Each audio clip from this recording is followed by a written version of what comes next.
A study that examined the outcomes of COVID-19 in children in 6 African countries has found that infants under the age of 1 are 5 times more at risk of dying than adolescents between 15 and 19 years.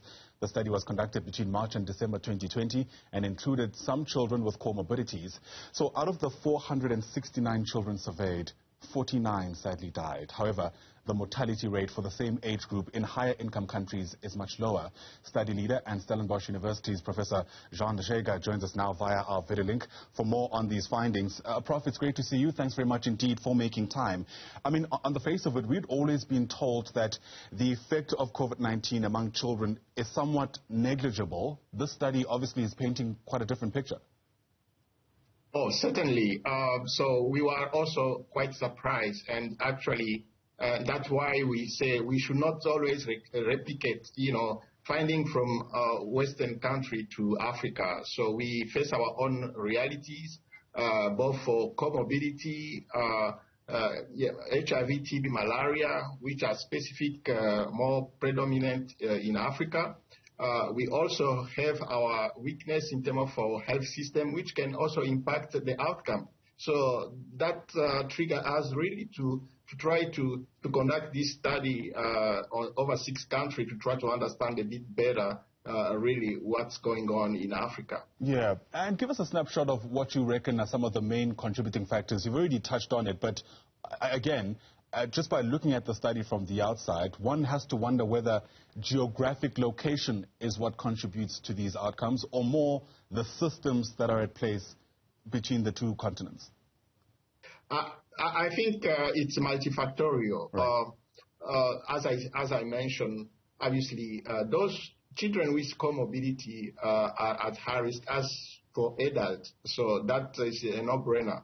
So if you have a child with a comorbidity, as chronic lung disease, hematological disease, and cardiovascular disease, they will be at risk of worse outcome. The other issue is pediatric intensive care is quite limited in some part of Africa. So South Africa may stand a bit different, but again,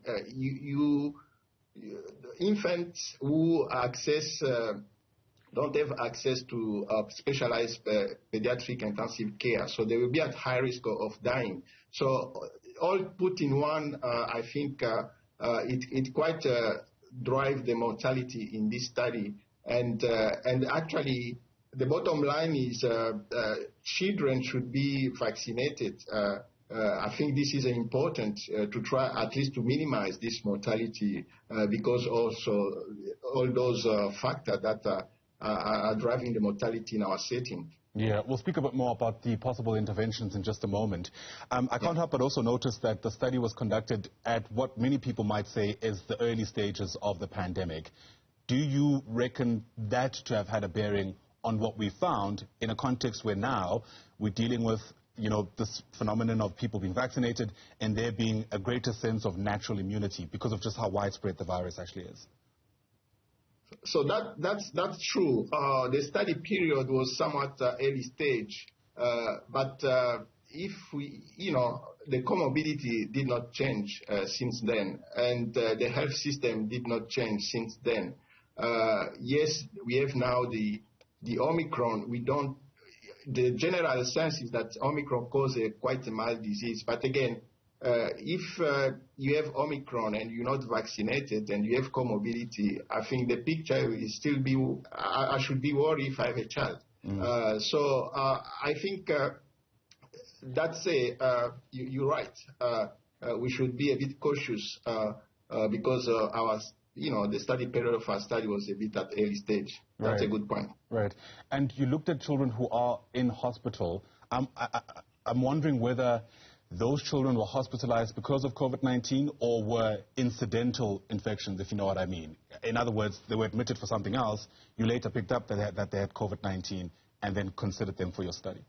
So that's another important point, Ayanda. I think we should also, and we recognize in our limitation that our finding is only applicable to those children who are hospitalized and those children who are tested for COVID, who are known with COVID and had symptoms of COVID. So it may be that we already selecting the severe cases. Regardless, it gives us cause of concern because we don't have similar mortality in some part of the country, even if you look just at the hospitalized children. So that means that there is more we need to do to try to make sure that our children, when they access hospital and they have COVID, they have the best care possible, and hopefully before they get there, they are vaccinated, and if they are eligible. Right. Yeah, let's speak a bit more about those interventions now. So obviously trying to get children inoculated is first prize. Is that something that is viable in a context where there weren't enough studies being done on children, and how they'd respond to at least the potency of some of the candidates of vaccinations or vaccines we have? That's a good point. I think we have now studies that did validate the vaccine, COVID vaccine, in above 5 and 12 in that range age. So below 5, and we still waiting maybe in a month or so. So there will be. We are expecting some results from the Pfizer trial. But those above 5 and 12, at least we have really evidence that the vaccine works. So those should be, especially those who are at high risk, should be vaccinated. Right. And I guess, what would also help is some kind of cross-sectional comparison. I mean, is there a plan to do a follow-up study, given, again, just how much the situation has changed around the pandemic? Correct. So our collaborative team across the 6 countries, actually, we are planning now to extend it to 10 countries across Francophone, Anglophone, and Arabic countries to try to do a more follow-up study and understand a bit better. You saw the issue about infants. Why infants are so vulnerable? Maybe just because they don't have yet, build their immunity, and they may be more vulnerable on pneumonia-associated COVID, and put also the context of limited access to ICU, pediatric ICU. So we need to understand also better why infants are so vulnerable, especially that we don't have yet a vaccine that is being validated for them. Yeah. Professor Jean Nachega, thanks very much indeed for your time. Really do appreciate it. Thank you so much for having me. It's been a pleasure speaking to you. Professor Nachega is with Stellenbosch University. In fact, is at the Faculty of Medicine and Health Sciences there.